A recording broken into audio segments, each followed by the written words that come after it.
Χαίρετε.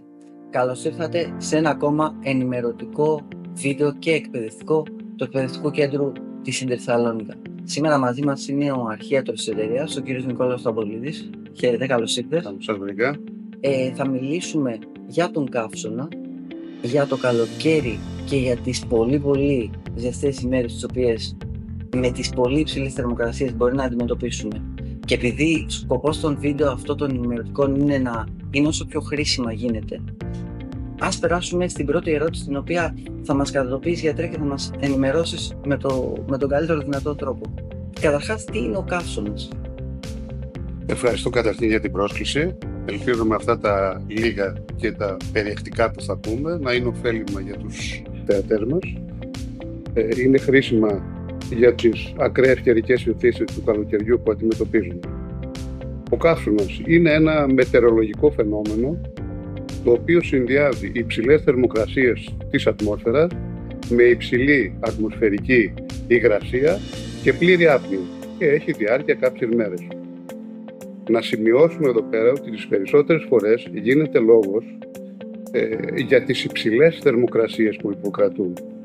Αυτό όμως που είναι το πλέον επιβλαβές για τον ανθρώπινο οργανισμό και γενικότερα για τα έμβια όντα είναι οι χαμηλές θερμοκρασίες, οι οποίες όταν διατηρούνται στο επίπεδο των 25-26 βαθμών Κελσίου δημιουργούν τα προβλήματα, τα γνωστά που δημιουργεί η έκθεση στην ηλιακή ακτινοβολία. Και αυτό συμβαίνει κυρίως στα αστικά κέντρα, στις πυκνοκατοικημένες περιοχές. Να σημειώσω και κάτι ακόμα, ότι οι επιστημονικές μελέτες συμφωνούν με την εμπειρική παρατήρηση ότι οι πολύ ψηλές θερμοκρασίες το μεσημέρι μπορεί να είναι ανεκτές από τον ανθρώπινο οργανισμό όταν υπάρχουν το βραδάκι, τις νυχτερινές ώρες, τις πρώτες πρωινές ώρες επικρατεί κάποια αδροχιά.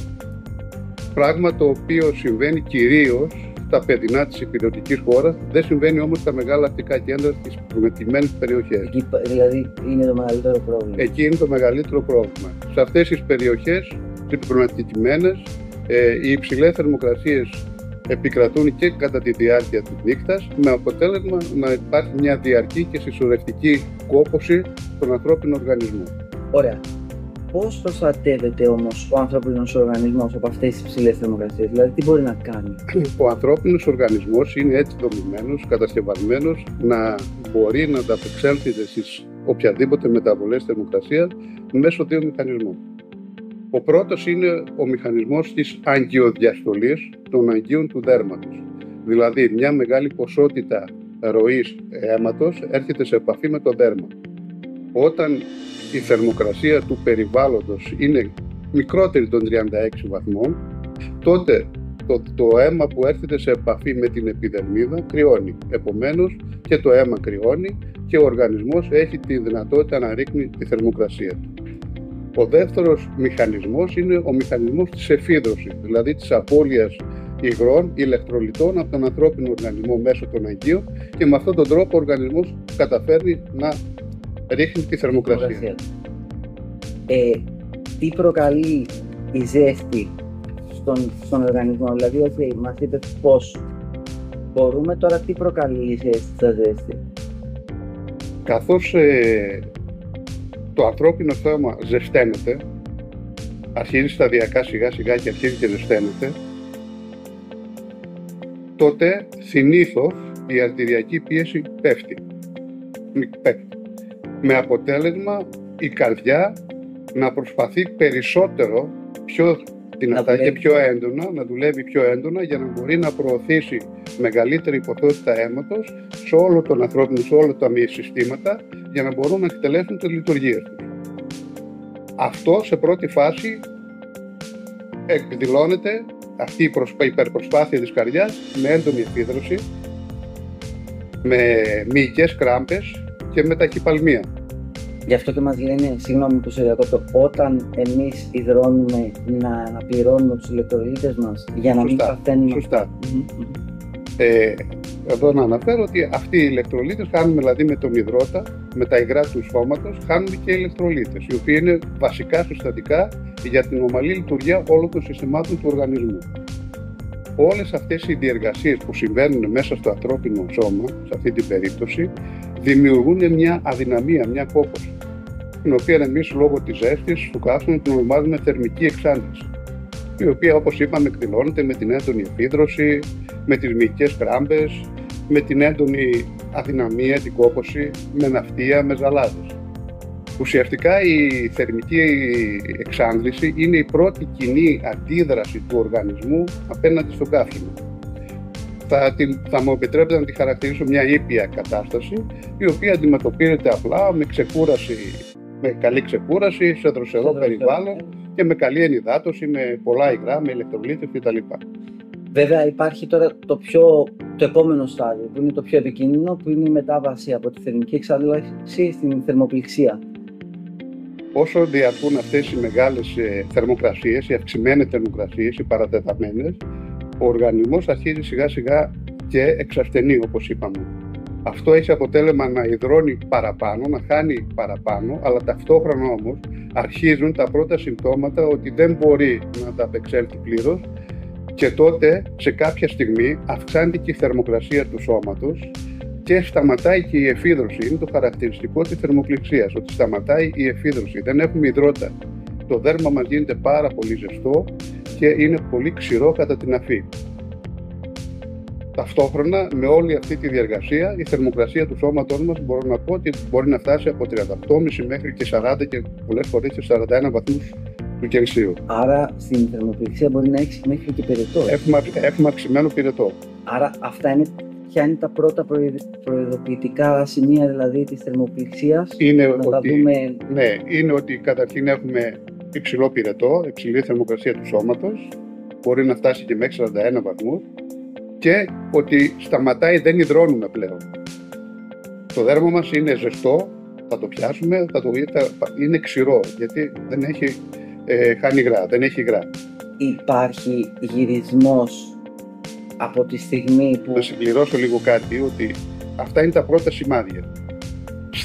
Σε αυτή τη φάση αρχίζουν και επηρεάζονται και άλλα συστήματα, όπως είναι το κεντρικό νευρικό σύστημα, είναι το κυκλοφοριακό σύστημα με την εκδήλωση εμετών, ζάλης, λιποθυμίας, και σε τελευταίο στάδιο επηρεάζεται και ο εγκέφαλος και μπορεί να έχουμε συγχυτικά φαινόμενα μέχρι και απώλεια συνείδησης.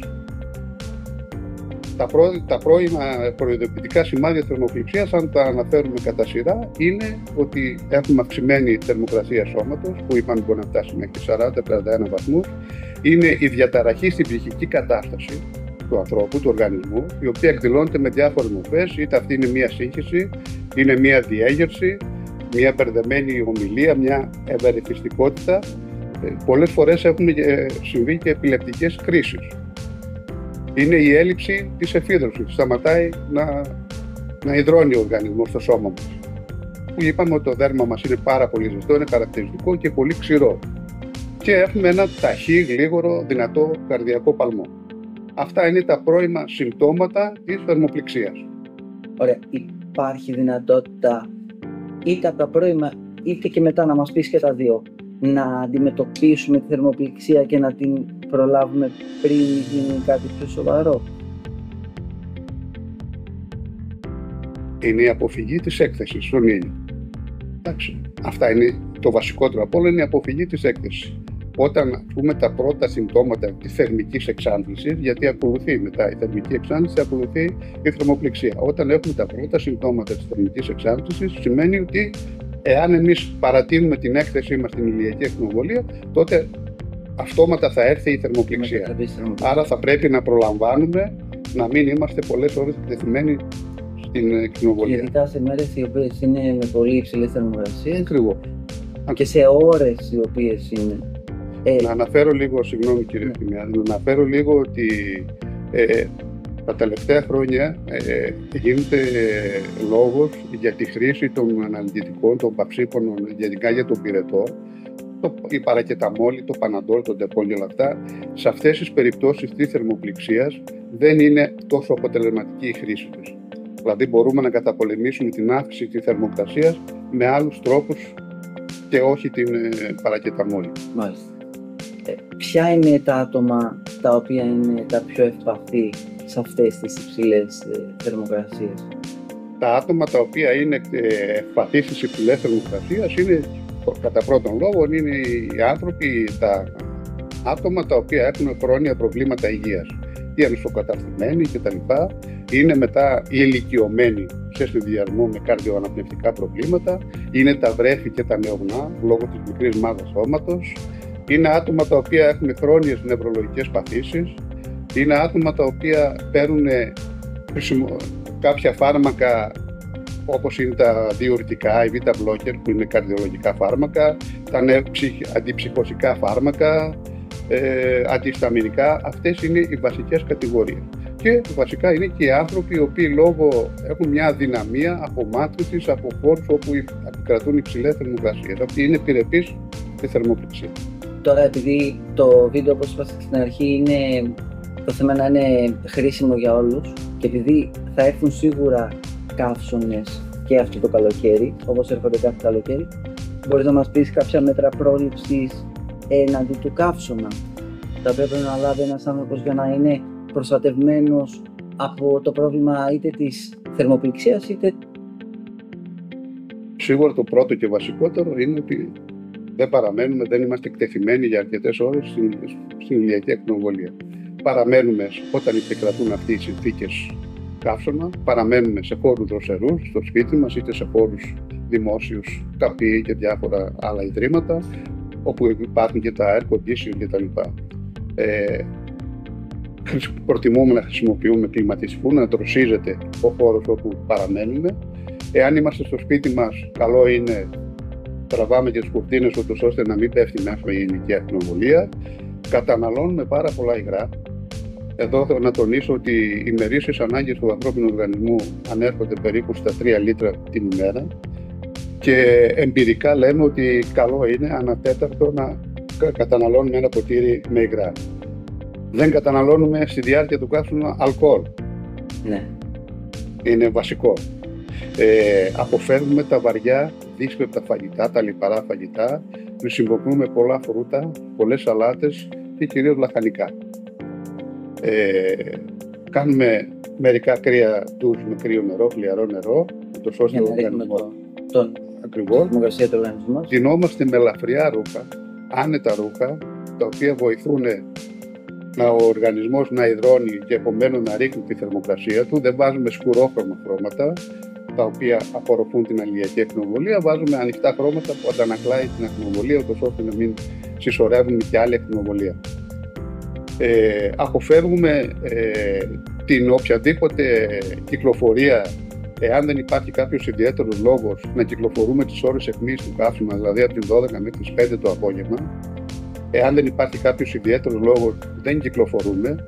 Εάν και εφόσον είναι αναγκαίο και πρέπει να κυκλοφορήσουμε, χρησιμοποιούμε για καπέλο, γυαλιά, αντιλιακά για το πρόσωπο, για τα χέρια για να μην καούν και πάντα το έχουμε μαζί μας ένα μπουκαλάκι νερό για να συνεχώς να ενυδρατώνουμε τον οργανισμό. Είναι αυτό που λέμε θα πάω στη θάλασσα, έχει καύσωνα, αλλά κάθομαι κάτω από τον ήλιο. Κάθομαι σε σκιερό μέρος, σε δροσιά, σε σκιά, δεν είμαι εκτεθειμένος στην ηλιακή ακτινοβολία.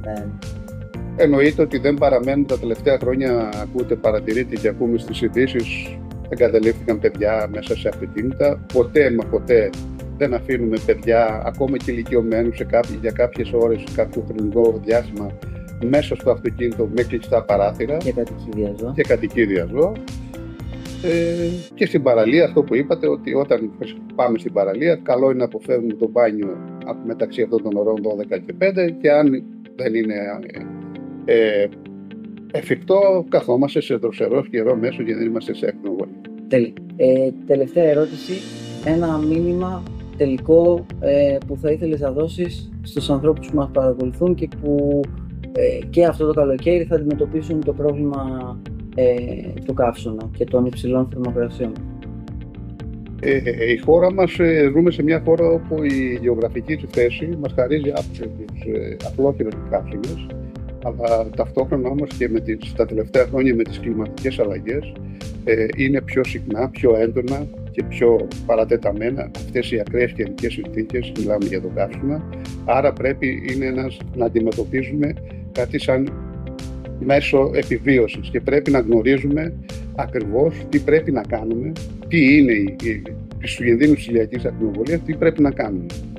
Πρέπει να ακούμε και να τηρούμε τα μέτρα των αρμόδιων αρχών και να μην είμαστε φιντολοί και να μην κάνουμε παράρτωμα σχέδια, σκέψεις κτλ. Όπως έλεγε και ο Ιπποκράτης, κάλιον το προλαμβάνει παρά θεραπεύει. Έτσι ακριβώς. Σας ευχαριστούμε πάρα πολύ. Να ρωτήσω κάτι, δεν αναφέραμε λίγο για τη θερμοπληξία. Ωραία, να πούμε και... Να αναφέρουμε εδώ πέρα ότι η θερμοπληξία είναι μια επίγουσα κατάσταση. Είναι μια όπου χρειάζεται ιατρική νοσηλεία, γίνεται νοσηλεία σε νοσοκομεία με χορήγηση ανδροφυλάκων υγρών και σε πολλές περιπτώσεις χρειάζεται ακόμα και νοσηλεία σε μονάδα εντατικής. Άρα το πρώτο πράγμα που κάνουμε όταν έχουμε τέτοια φαινόμενα θερμοπληξίας, το πρώτο βήμα που κάνουμε, φωνάζουμε, καλούμε κάποια ιατρική βοήθεια, απομακρύνουμε τον απάσχοντα από το χώρο της έκθεσης στον ήλιο, τον βάλουμε σε ένα δροσερό και σκιερό μέρος, βγάζουμε οτιδήποτε βαριά επιβαρυντικά ρούχα από το σώμα του ώστε να μπορεί να αναπνέει και να ρίχνουμε τη θερμοκρασία του σώματος όσο μπορούμε. Χρησιμοποιούμε κομπρέσες, υγρές κομπρέσες, κυρίως στη μασκάλη, στη βουλική χώρα, στον αφιένο, στο πρόσωπο και γενικότερα υγρά για να μπορούμε να ρίχνουμε τη θερμοκρασία. Εάν ο ασθενής είναι σε κατάσταση μη συγχυτική, δεν έχει χάσει τις απώλειες του ή δεν έχει ναυτία, του χορηγούμε υγρά, σιγά σιγά, αλλά όταν είναι σε κατάσταση συγχυτική, έχει απώλειες του εννοείται ότι δεν χορηγούμε υγρά. Περιμένουμε την ιατρική βοήθεια, το μεταφέρουμε στο πλησιέστερη ιατρική μονάδα. Από εκεί φαντάζομαι θα του βάλουν κάποιο ορό. Εντοφλέβεια, χορήγηση υγρών, παρακολούθηση όλων των ζωτικών σημείων του και ανάλογα αντιμετώπιση του όποιου. Εμένα αυτό που μου έκανε εντύπωση όταν ετοιμάζαμε το υλικό για να το παρουσιάσουμε ήταν ότι μου είπες ότι η θερμοπληξία μπορεί να καταλήξει και σε θάνατο. Ναι. Τα βλέπουμε τα τελευταία χρόνια ότι υπάρχουν περιστατικά ακραίων καιρικών θερμοκρασιών οι οποίοι καταλήγουν σε θανάτου. Κυρίως όμως είναι περιστατικά χρονίων πασχόντων, ηλικιωμένων κτλ. Όταν λαμβάνουμε τα μέτρα που πρέπει να λάβουμε, αυτά που είπαμε και να προλαμβάνουμε και να αποφεύγουμε την έκθεση στον ήλιο, τότε νομίζω ότι είναι αντιμετωπίσιμο. Τέλεια. Έχεις κάτι άλλο να προσθέσεις? Αυτό. Θέλω να σας ευχαριστήσουμε πάρα πολύ. Εγώ ευχαριστώ για την πρόσκληση. Θέλω να κλείσουμε με το δεδομένο ότι η υγεία μας δεν είναι ποτέ δεδομένη και ότι είναι ευθύνη όλων μας να την προστατεύουμε, την υγεία. Θέλω να σας ευχαριστήσω πάρα πολύ για τη σημερινή ημέρα. Θα τα πούμε σε ένα επόμενο ενημερωτικό παύλα εκπαιδευτικό βίντεο του εκπαιδευτικού μας κέντρου. Μέχρι τότε, γεια χαρά.